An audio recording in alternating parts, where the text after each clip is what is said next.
Чолпон Садирова 80-ге таяп калса да, бүгүн эртелеп Күлчөдөгү акысыз укуктук кеңеш берүүчү борборго кайрылды. Айтымында Союз мезгилинде 30 жылдан ашуун саанчы болуп иштеп, сыйлыкка үй алган. Эми ошол үйүн камсыздандыруунун жолун билүү үчүн укук коргоочуларга кайрылууда. Ошо документтерди көрдү. Анан ошо немеге барың деди. Көчүрөсүз дейби. О мына неме экен? Бул эски неме боюнча экен. Ушуну кызыл китеп кылыш керек экен. Ошондо кызыл китеп кылып болуп неме бүтүрүп туруп, анан кийин ошо камсыздандырууга өткөзөт экен.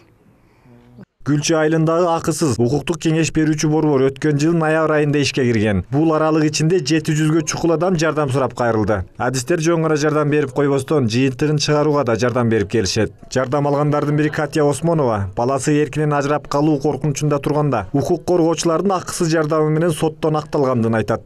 Буяктан жардам сурадым, балам ушинти бир сот боюнча кармалып калдык эле, кичине жардам берип коесузбу? Мен өзүм жакыр үй бүлөдөмүн. Меме колумда эчтеке жок. Бул балам деле атасы жок эми. Мага кичине жардам кылып берип койгон деп буяка суранып жардамга келгенмин. Анан буяк жардам берди, соту болду баланын, сотуна барып катышып, жардам берип, баламын мемеси аябай жакшы ийгиликтүү аяктап бүттү. Укуктук кеңеш берүү борборунда калкты тейлөөнүн электрондук варианты да ачылган. WhatsApp социалдык тармагы аркылуу кайрылгандарга адистер 3 күндүн ичинде жооп жазышат. Ал ыстыктын айынан борборго келе албагандарга бул ыкма ыңгайлуу болуп, ар тараптуу суроолорго жооп ала алышат. Негизги маселе мына үй бүлө тууралуу маселелер. Айрыкча мына азыркы күндө ажырашкандар көп. Алимент аялдар мисалы үчүн ажырашып кеткен 4төн 5тен балдар бар. Ошо алимент өндүрүү боюнча келет. Анан ошондой эле ошол учурда баягы буларда да бир көйгөй жаралат.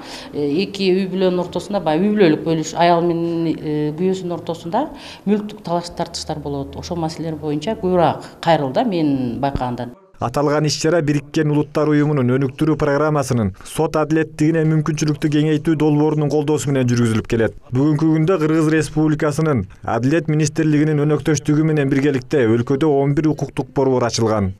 Эми негизги максатыбыз биз ушул долбоорун алкаганда биринчиден ушул юридикалык жардам көрсөтүү багытында иштеп аткан уюмдардын потенциалын жогорулатуу менен ошо кызмат көрсөтүүлөрдүн сапатын жогорулатуу болуп эсептелет да.